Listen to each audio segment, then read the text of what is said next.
Welcome back to my disembodied voice.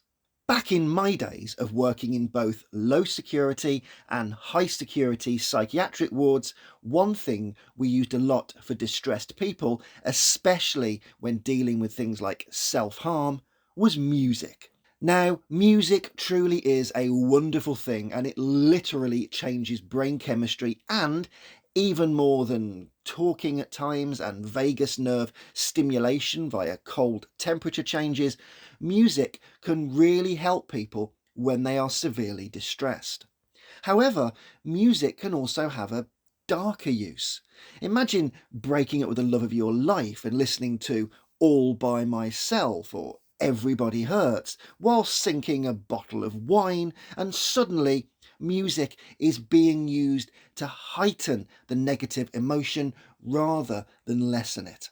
And in the past, when we've been upset, how many of us have gone to our special songs, special albums, or those specific lyrics which we love to scream aloud whilst our earplugs are blaring? Well, when it comes to music, the movies have worked this mental manipulation out a long time ago. So for today's video, join me as we look at how music affects the brain, makes us ache, weep, smile and feel a whole gamut of emotions as we go through some memorable movies with their famous scores, which I cannot play today due to copyright, but I will save you the mercy of not singing them myself.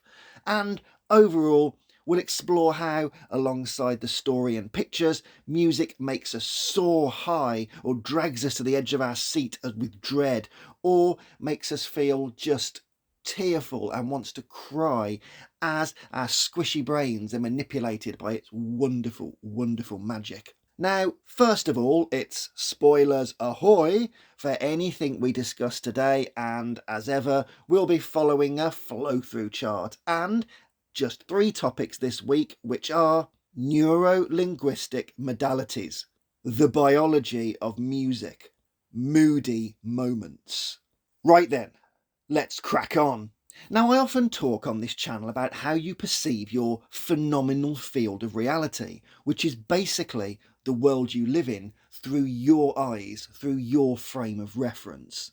You interact with the world, have relationships, eat, have sex, watch movies, go to work, talk, and then you generally present yourself how you want to be seen by others and choose people, where possible, be it friends or partners, as the kind of people that fit within your own schemata, your own ideology, and make you feel good in your own frame of reference. Now, we cannot choose our families or our neighbours, and we cannot always choose our work colleagues, but even in family and work, you will have people close to you that you adore and people that you just tolerate because you have to.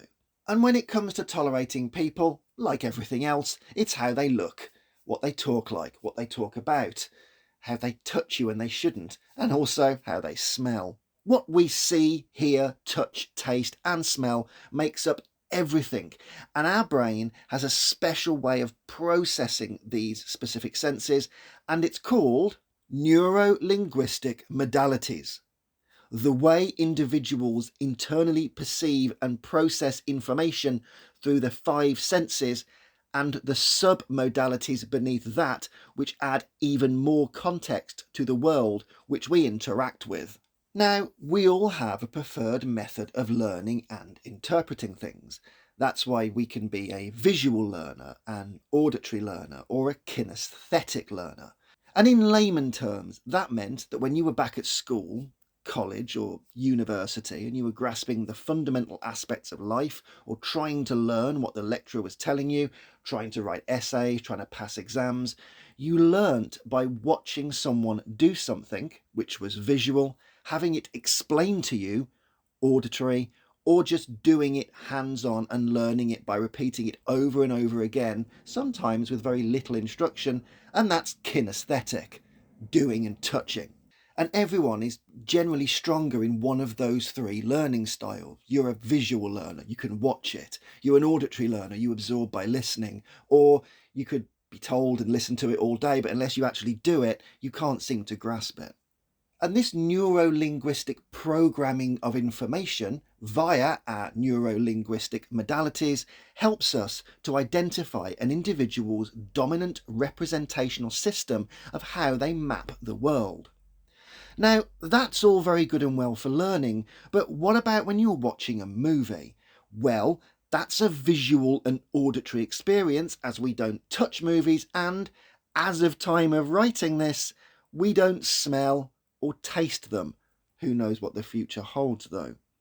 And how movies are fed to us is all about changing our emotional responses by altering the submodalities of our main modalities. So in a horror film, we will use darkness, grotesque images, uncomfortable sounds, reducing visibility, and utilising jump scares by manipulating silence and introducing sudden loud noises. Basically, using volume and visibility and altering those submodalities affects the main modality of sight and sound. And by doing this, movies create an emotional response in the viewer. After all, setting a horror film in daylight and having nothing but chirpy Irish river dance music isn't going to build up a feeling of dread, because we aren't having our submodalities manipulated by a nuance of shadows, shapes, spiky chords and stark changes in volume. Now, music is an auditory modality, but it can be manipulated by the submodalities of volume or pacing of the music, and then we can introduce the visual modality of the movie, images, to accompany the music alongside the visual submodalities of lighting and a scary or pleasing image. And when we listen to the music, the reason it's so powerful is because it activates parts of our brain which recall past times very vividly, because music is brilliant for memory. After all, if you were dumped whilst listening to a particular song, or listened to a specific song as soon as you were dumped, or you had a traumatic experience while music was playing in the background, then if you hear that song 20 years later, it can produce what is called an emotional flashback, which is where we don't just remember something, but our senses recall the finest of details. So, on top of all the distress and trauma of remembering things, we can almost hear, taste, and even smell the things which aren't there presently, but we recall from the past, because music has stimulated the parts of our brain which has stored the vivid memory and then repressed it. Now, our brains have evolved into three parts: the neocortex thinking brain, the emotional limbic brain, and the life or reptilian back brain, which was the first part of our brains to evolve.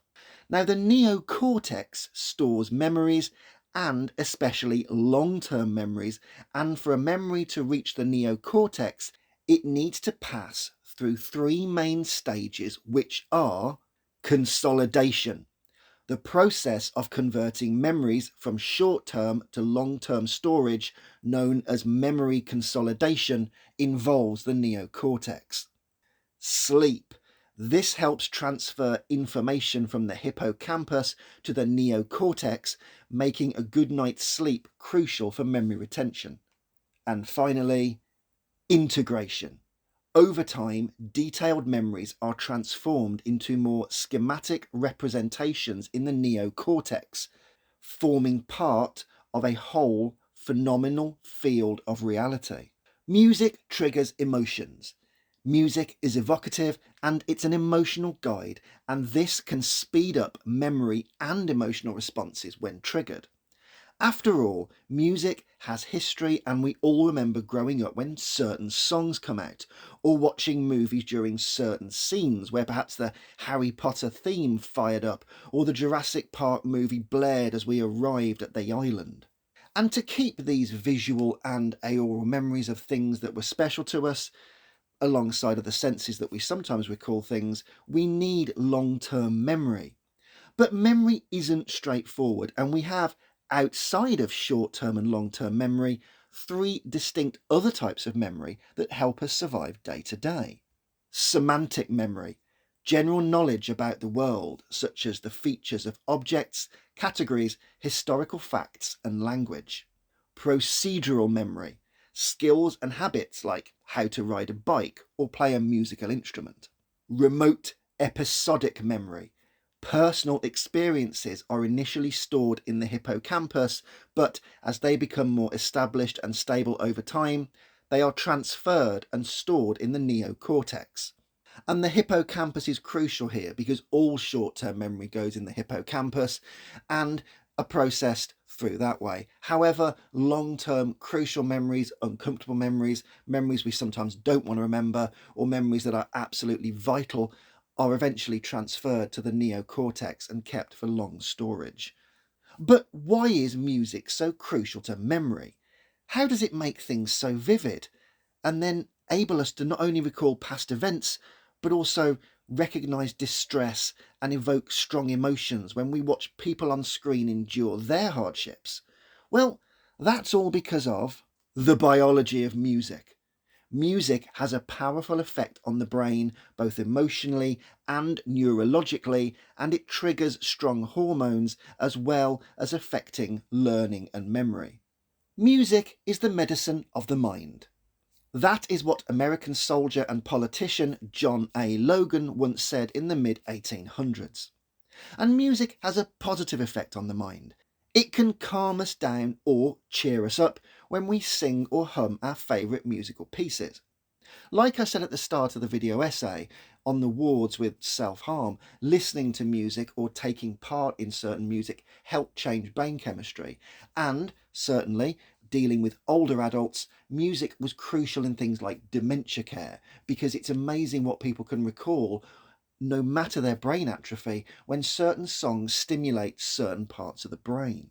Now, like I said before, it can also have a negative effect, and when we want to be sad, we will drag out some bands or musicians which are synonymous with melancholy, depression, and also sometimes anger, because songs can make you feel that way too. Myself, for example, Radiohead, The Manic Street Preachers, Lana Del Rey, Nine Inch Nails and Portishead are all bands and musicians I've turned to when I needed a little emotional wallowing. But how does music affect our brain?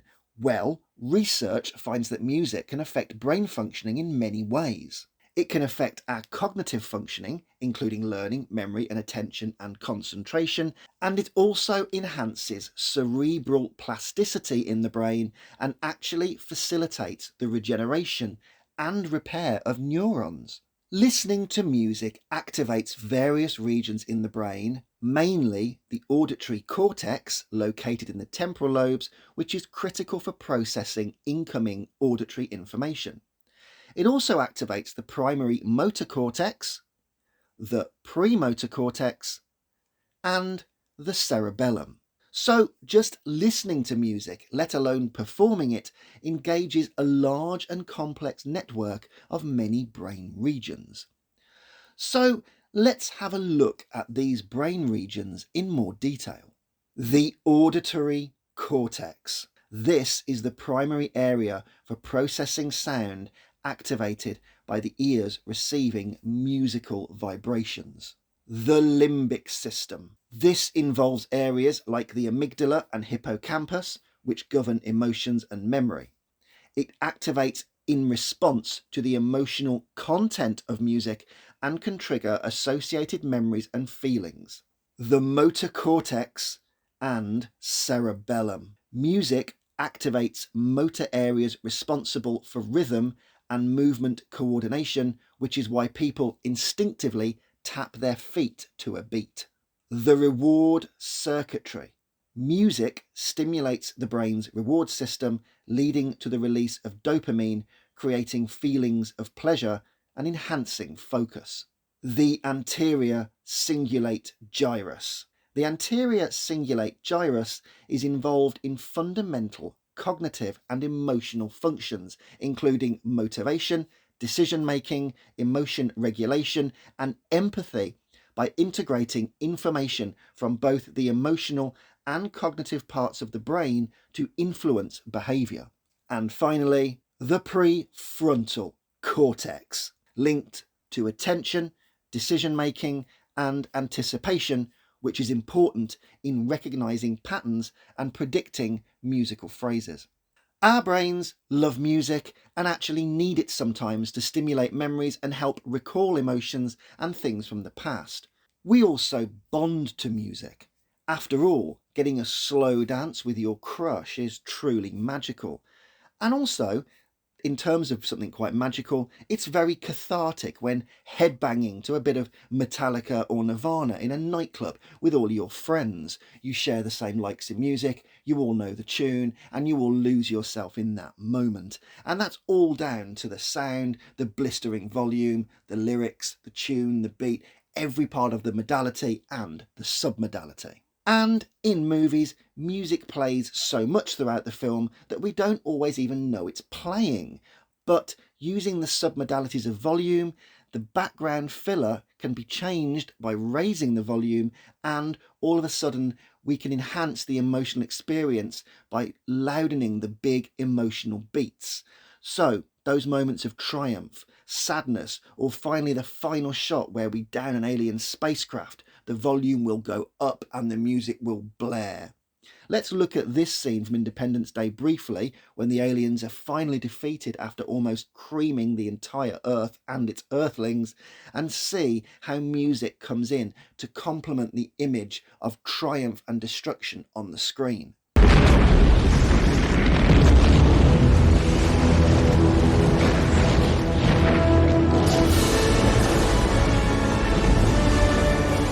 It's rousing, patriotic, triumphant, blaring.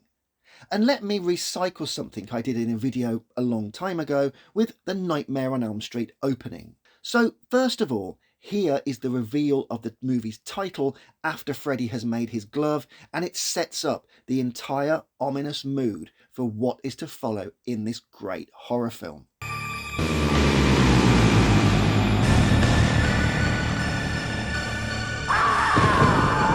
Now let's change that to a different song and see the different effect. Because I'm happy. Clap along if you feel like a room without a roof. Yeah, it doesn't quite set up the same terrifying, on-edge, loud horror introduction, does it? And that's because loud volume and spiky chords alongside the rising text gives you a short, sharp shock of what's to come. Basically, the music is mood congruent. And what mood congruent means is that the music and the film, the images you see, are trying to set up a feeling of dread. That feeling of dread needs darkness, loud volume, it needs creepy sounds, slight images, lots of grotesque deep breathing, loud in your face. When something is mood congruent, basically, if you're depressed, you might do mood congruent behaviour, like staying in bed, not eating. And the same thing for happiness. When you're happy, you see people, you drink happily, you eat lots, you have a good time. It's a mood congruent behaviour. And speaking of a mood congruence, this brings us onto our last and most apt topic of this video essay, and that is moody moments. Music affects moods by stimulating the brain's emotion processing regions, triggering the release of feel-good neurochemicals like dopamine. And elements such as tempo, rhythm, and pitch of melancholic music can evoke sadness through memory association. So music can engender dopamine release, which is the reward hormone and the one released when you do something pleasurable like eat nice food, spend time with friends, have sex, and when we learn new information which builds our confidence. And listening to music, especially our favourite songs, can trigger the release of dopamine, which boosts happiness and well-being. But coming back to the submodalities of tempo, volume and timing, movies can create an emotional contagion where everyone in the cinema or on your couch at home has the same feeling of harrowing sadness or glorious triumph. Oxytocin, the love hormone, is also released at these points, and that's why being in a room with people is so magical in movies, as we see other people being affected the same and we share our emotive distress or joy. Recently, me and Mrs. Crow watched a TV drama which had a very bittersweet ending, and as the credits rolled to the music, we both found ourselves wiping away a bit of a tear because of the emotional contagion and shared understanding of how lovely, melancholy and uplifting the ending was, despite the difficult topic of the series and the somewhat bittersweet ending. Now, we know music affects cognitive memory, neuroplasticity, and it even affects pain and anxiety relief, as lowering of the stress hormone cortisol can occur when you hear your favourite song. Music can make you feel comfortable, elucidates memories and hormones which put you at ease, and generally it's a wonderful thing. Music is a great friend, a great method of company, and when watching movies, we remember so much of the movie and how it made us feel just by the score alone. Seriously, just try it. Just fire up the biggest soundtrack to Star Wars, Jurassic Park, Harry Potter, The Avengers, or take it down a notch and listen to some of the truly haunting songs of the original 28 Days Later soundtrack, for example. Your mind will recall the moment you saw the film, the scenes you associate, and also, maybe, the memory of a love or a friend you saw it with. It's powerfully vivid, and movies know that without music, the mood they want to create wouldn't be complete, because they want to artificially engender feelings and moments in you as if you were there and draw you in, and just using special effects and sounds wouldn't be enough. Music stimulates our reptilian brain, limbic brain, and the neocortex human thinking brain, and the reason you cried, cheered, sneered, or simply felt good during parts of the movies is because emotion, memory, cognition, and the coordination of your most basic brain functions were all pulled into one, and your entire brain lit up as you enjoyed every beat and thrum of the music, which was selling you the perfect moment in a movie you will always love and remember. Our brains are brilliant, and it's how great filmmakers have manipulated them, and long may it continue in cinema. Anyway, that's it for this week's video. So remember that psychology is cool. Please like, share and subscribe, as more subs means more vids, and even leave a comment or start a discussion, as healthy debate is always welcome on here. And as ever, until next time, I'll catch you later. Because I'm happy. Clap along if you